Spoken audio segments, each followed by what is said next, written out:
This is House Planning Help, episode 152.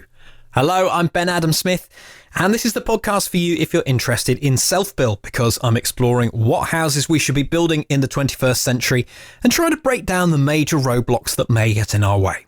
Coming up in this session, my guest is Mike Coe, and we're going to be looking at selling an energy-efficient home, because that's exactly what he's doing, although it's probably beyond energy-efficient home, an autonomous house. So how easy will it be? Will people understand what it is you're trying to sell? And should you actually consider the resale potential of your self-build before it's even built in those very early days? So quite an interesting one today. Before we start the interview, I teased this a little while back, a project that Regen Media, we were producing a video for the Passive House Trust. I know in our last episode we were telling you about one for Archetype. They're all coming along at the moment, but we've been working on a campaign aimed at self-builders. This is called Passive House Goes Personal. It was launched at the UK Passive House Conference.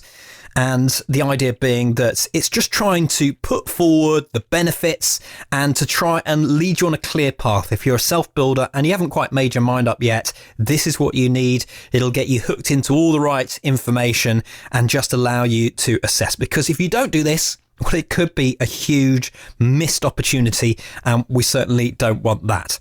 So we'll embed the video into the show notes. You can go and take a look at that if you fancy. Let's get to our featured interview with Mike, and he and his partner Lizzie are the self-builders behind the autonomous house in Worcestershire. You can hear the whole build story because I had a chat with Mike in episode 54.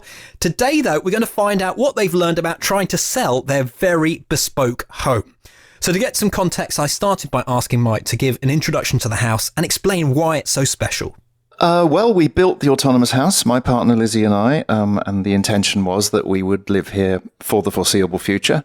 We moved in, just over 5 years ago, August 2011 we moved in, and we spent, a good year or so completing the house, but since then we've actually been enjoying living in it, and all of the hard work and planning that went into making it extremely low energy, the interesting projects we undertook, which was our own whole house rainwater harvesting system, composting toilets and so forth, all of which were quite experimental at the time, have all settled down, and basically the house has been running exactly as intended, and it's been a pleasure living here. So from that point of view, I think we had a successful project.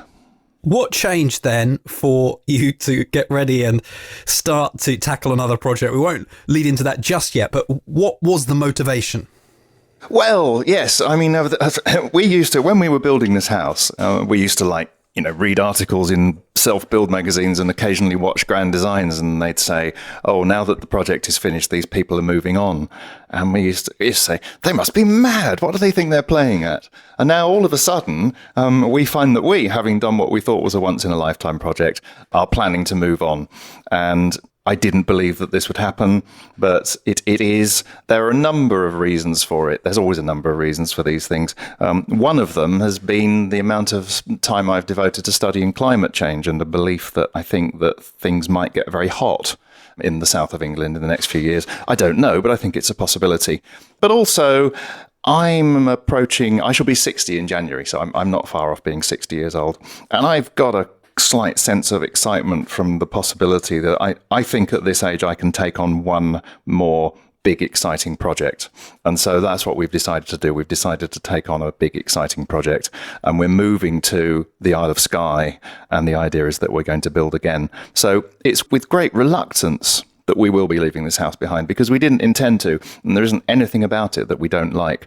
But the lure of one more big exciting project is quite compelling. So how did you approach selling your existing autonomous house? Well, after thinking about it, this was always potentially a stumbling block. It's like, how do you sell a house like this? We know how great it is. A lot of people who are interested in low energy building have been around it. We've shown probably thousands of people around it, and they know how great it is. But the wider public, I don't think they yet understand the value of a building like this. I think perhaps in 15 or 20 years' time, when they're more aware of the state of the environment, and perhaps also by then fuel prices have perhaps multiplied by a factor of 10 or something, and we don't know what's going to happen, I think the value of this house will be more obvious to the wider public. But after considerable reflection, we decided actually the best thing to do was initially try putting it on the market with a fairly conventional estate agent. So we did what you'd do if you were selling any house. We got 3 or 4 agents to come and have a look at it. And from those agents, we decided the one that we thought was probably going to be the most sympathetic and perhaps the most likely to sell the house at a good price. So we started out by going with a conventional estate agent. And what happened? Well, absolutely nothing, funnily enough. We went on the market. I thought, this is going to be exciting. Because it was a bit of at that time, we were still almost trying to decide whether we were going to undertake this project or not, and whether we were going to move. And I remember saying to Lizzie, well, look, one way of making this decision or having the decision made for us is to try the market and see whether we can sell. So I said, we're going to have to make this decision that the house goes on the market. So having done it and having put it on the market, absolutely nothing happened. There was no interest whatsoever for, I don't know, a couple of months. Although I understand the housing market is slightly topsy-turvy, partly, I think, due to the changes to the stamp duty. This is what we're told. And then just when the agent had called us and said, we're heading into the school holidays now, it's really, really quiet. Just relax. Don't expect any viewings. We then got 2 viewings. One of them was a false start. The other one was actually quite promising and turned out to be a near miss. So we did begin to get some interest, and it became clear that the sort of people who were coming to look round a house like this, who wanted to look at a house like this, were interested in the low energy features. They weren't scared off by the rainwater harvesting system or the composting toilet. So I began to realise that there are customers for a house like this. There just aren't as many as there might be for a beautiful Cotswold country cottage, which is the kind of part of the market that we're up against here. But then, as it was a bit quiet, we'd found this website called greenmoves.co.uk, and you can advertise on that site for a fixed £75 fee. And you send them some text and you send them some photographs and they put the house up. There aren't very many buildings on that site, but they're all there because they're low energy, because that's what the site does. And it's almost like putting an advert in your newsagent's window as you would have done 20 years ago, except that it's on the internet, so a lot more people see it. And strangely, through that website, we have got, I think we're close to having a buyer. We've got some people who really want to buy the house. The only stumbling block now is that they've got to sell. So we've effectively got a chain, but we've bounced one link further up the chain. So we're actually waiting for another house to sell. Have you got any insights on what is motivating people to buy? Is it still led by location, first of all? And what else have you discovered?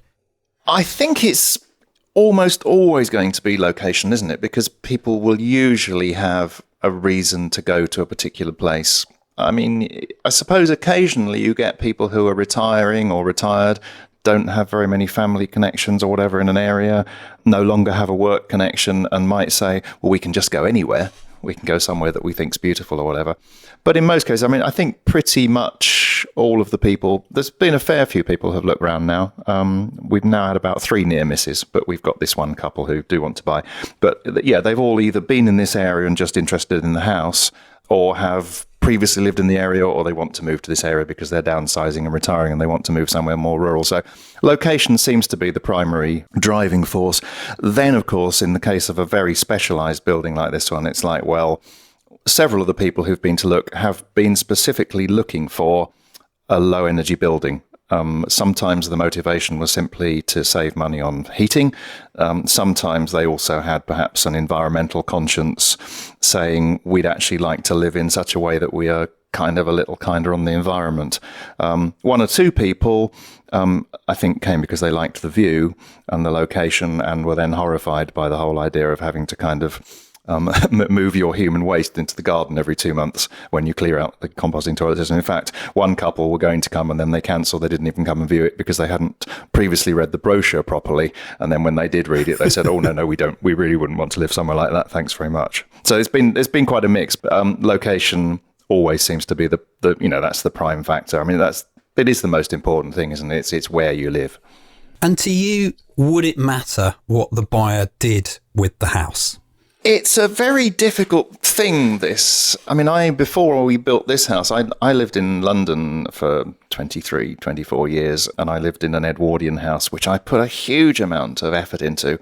Not particularly at the time into saving energy. I was kind of more interested in restoring it to a state of original Edwardian splendour, which I did fairly successfully. And one of the problems with leaving there was both of us were very attached to the house because we had made it very, very nice.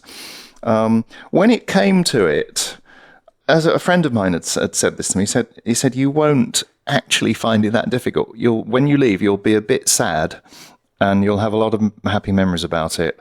But when you're going, if it's under happy circumstances, you're normally so focused on where you're going and what you're doing next that actually kind of obliterates most of the memories and so forth.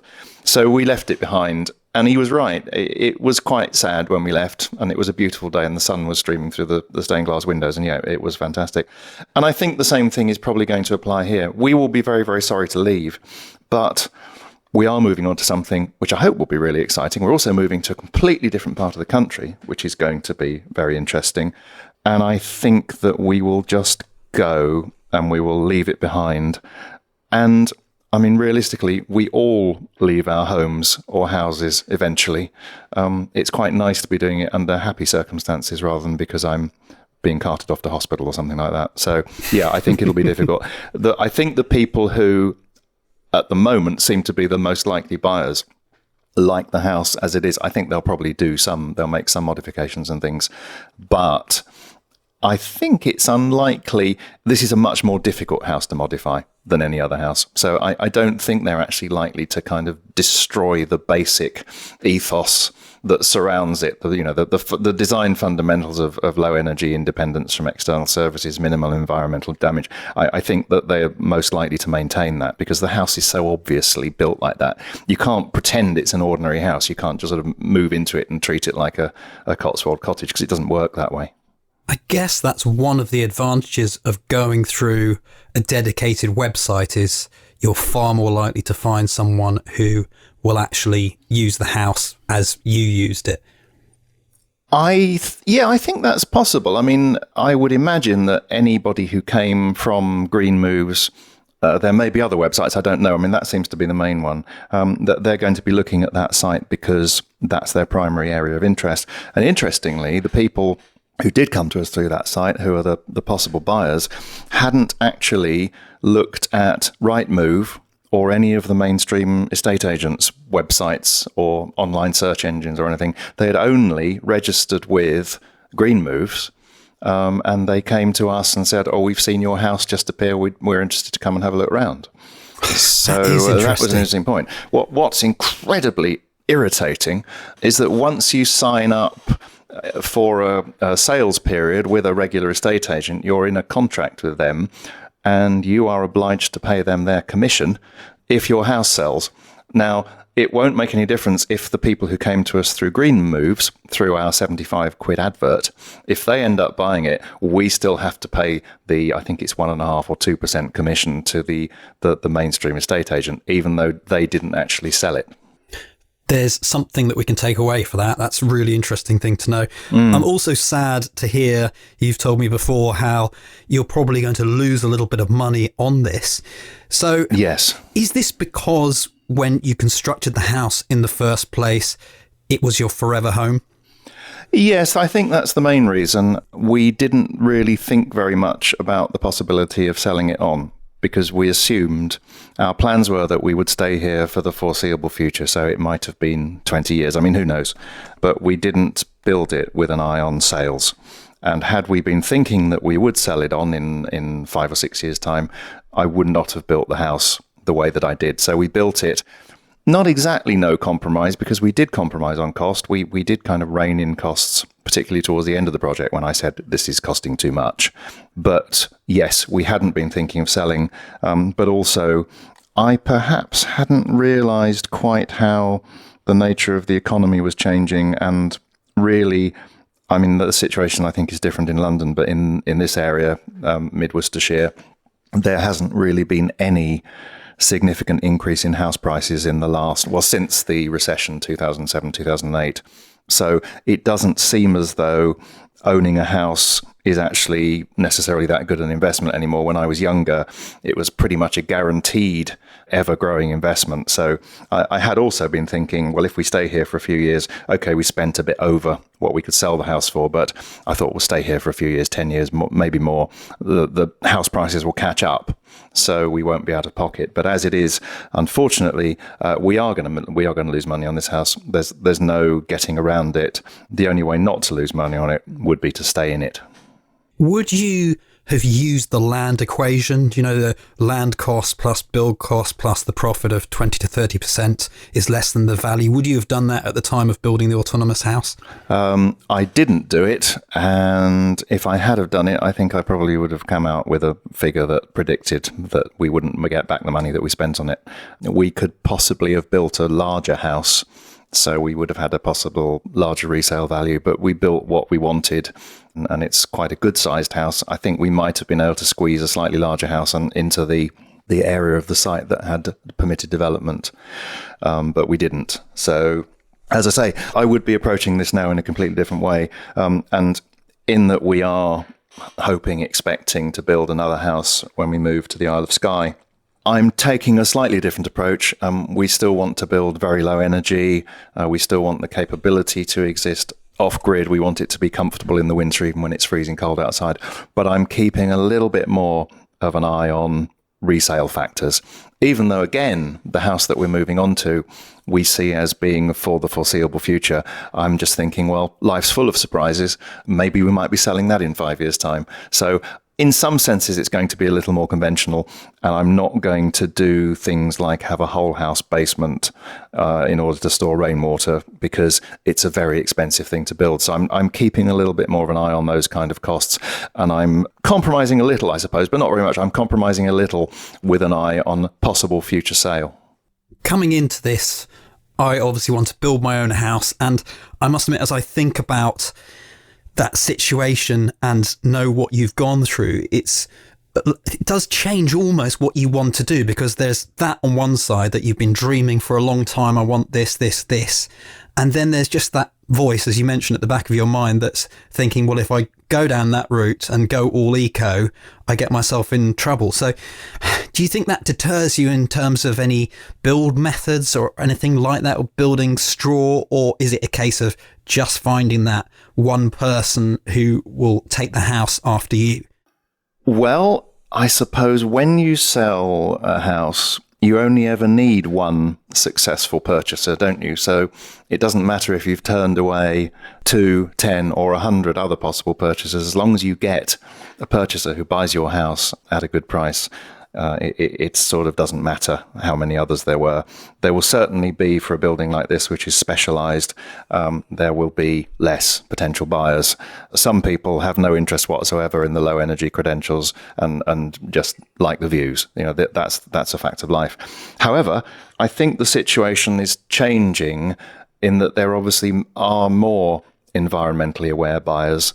The degree of environmental awareness varies, but a lot of people are now interested in perhaps reducing their environmental footprint, and also perhaps are beginning to understand that a low energy building is going to be, first of all, more comfortable to live in, and secondly, a lot cheaper to live in, even though you might have to pay a little bit more in the first place.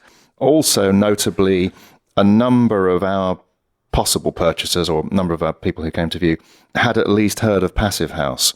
So they may not always have known what it was, but some of them had heard of it. So I think the landscape's changing, because one of the worries, as I said earlier, was that we might not be able to sell the house at all. Well, that's obviously not the case. There is interest.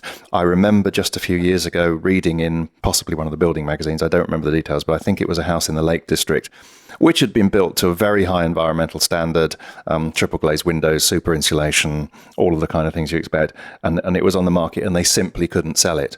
Nobody wanted to buy it because they thought it was too weird, it was too kind of out there. And I did have a worry that our house might also fall into that category, but fortunately that doesn't seem to be the case. So I think the attitude is changing, but I think it's going to be some time before we have the level of awareness that perhaps they do in Germany, where there are a lot more low energy houses, a lot more passive houses.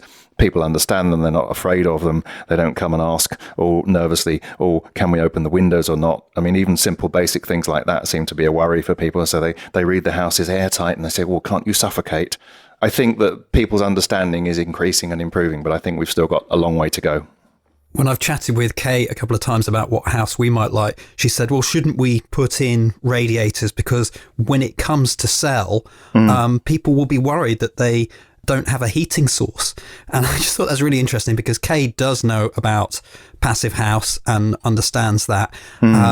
Yet obviously some of those worries are still there. That's not the sort of thing that would worry me. I think on your project, if I was looking at your autonomous house as a potential building to buy, it would be, what if it breaks? Because it's very specialist knowledge to keep everything going. And I know what you're going to say next is nothing will break with the composting toilets, but I think that you have a mind to sort of fix the little things. Yes, I mean, people have asked me this question when they've been looking around, and I have said, because I believe it's true, that you probably do need to be a little bit practical to live in this house.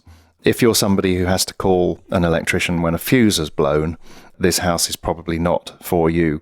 But anybody with moderately competent DIY skills, someone who might have, added a couple of extra PowerPoints or plumbed in a washing machine, anybody who has those skills can live in this house easily, because the systems that I designed and installed are all very, very basic. And as long as you look after things, I mean, the composting toilet system, for instance, I mean, all it is just a big compost bin. So as long as you clear it out every couple of months and maintain it and don't do anything stupid like throw bleach down it and kill off the bacteria, there isn't anything to go wrong. The only other specialised system is the rainwater harvesting system, which I built. And the system that controls the pumps is incredibly basic. It's almost like schoolboy electrics. The idea being that any competent electrician would be able to come in, look at the diagrams, look at the wiring, and work out how it works. And there's basically 3 pumps, 2 float switches, some diodes and a timer, and that's it. I could have built something much more complicated involving some kind of microprogrammer and a lot more sensors and all this other stuff, which would have been more sophisticated. But it isn't necessary. The system works. It's sort of almost comparable to the much, much older generation of vehicles that had a kind of a completely mechanically controlled spark ignition system compared to the modern one, which has incredibly sophisticated computer-controlled electronic ignition. They both work, but one of them's a hell of a lot easier to look after than the other. So there's nothing in this house that's really difficult or really complicated. And there are certain things in this house that you don't have to worry about, like a central heating system with a boiler that can break down and needs regular maintenance, radiators to bleed, all of the potential problems with that kind of thing. There's no wood stove, there's no stoking of stoves or carrying in and out of fuel to do. There are no fuel deliveries to worry about because the house doesn't need any heating fuel. So it's actually not a difficult house to live in at all. It's different to living in a house with conventional services, but it isn't more difficult. And once you've got used to it and you understand the system, it's really easy. It's that fear, isn't it? That's all that I'm talking about. Probably it wouldn't be an issue, but if it was, what would I do then? Okay, we're running out of time, so just a couple more questions. I suppose there is an irony on this project that anyone who buys this is really getting a bargain, aren't they? And yes, they are. All of this tied in. So that's what's really. We'll put a link in the show notes if it's still for sale, because I personally feel that people that listen to this podcast, they are also people that understand, and really it is something that is a very well built and well thought out building. Oh, yes, it is. Yes. No, I mean, the people who are potentially buying it at the price they've offered are getting an absolutely amazing bargain. Yeah. But the question then is, well, do you stay here, which we don't want to do, and okay, my pension started, I'll have a reasonable amount of money in the bank, we'll be reasonably comfortably off. So do you do that, which is not what you really want to do? Or do you say, no, okay, we can afford it, we'll take the loss because we really want to go and start on this new project because it's very exciting?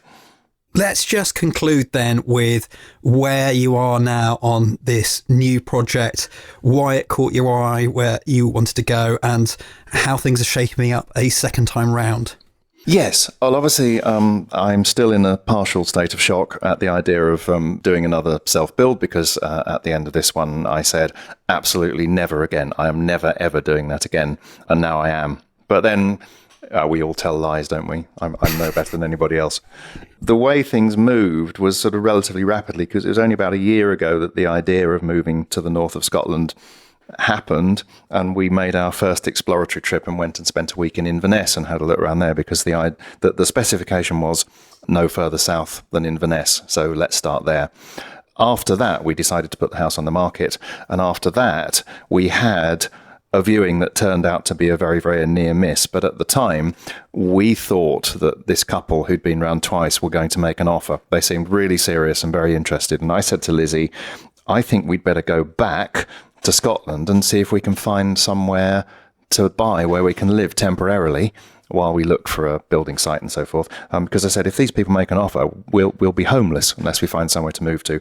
So we went to Portree on the Isle of Skye, where we hadn't been before. It was on our list of places to investigate, and we stayed there for a few days. And while we were looking at a possible temporary house, which would have actually suited us quite nicely, the man who was showing us around said, this place next door is on sale and there's a bungalow there. But he said, just there further up the hill, there's two plots with outline planning permission, or planning in principle, as they call it in Scotland. So he said, there's two plots with planning in principle. And we thought, hang on a minute, we'd better have a look at this. And then we were due to leave the next morning, so we had a very hurried look round. And I said to Lizzie, once we started looking around, I said, we ought to try and buy this because we aren't going to find anything better. It's right on the edge of Portree, which is the principal town on Skye. It's not that big, but it's got very, very good facilities for its size, including several really nice restaurants because we're not averse to eating. It was also immediately obvious that it's elevated. You'll have a view over Portree Bay. It's possible to build a south-facing house, or at least close to south-facing, so you can think in terms of another solar-heated design. It's in a very nice situation right on the edge of Portree with very, very little likelihood of any significant extra building taking place.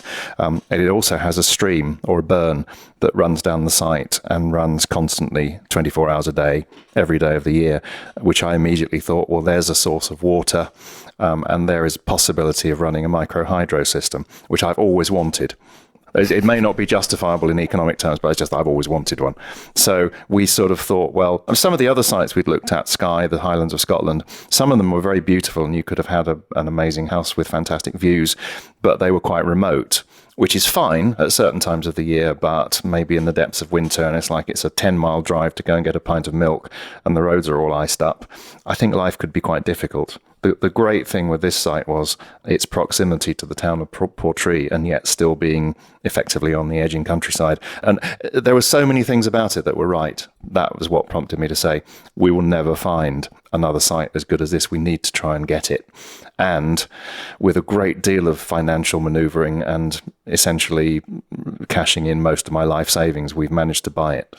Well, I think that's where we should draw this to a close because the story will continue and we definitely would like to get you back at another point when, firstly, you'll have more on the progress that you've made, but also hopefully you can note down some of the things that have been different or whether you've improved how you've gone about things, because I think that's another interesting aspect, particularly on this second project that was never going to be.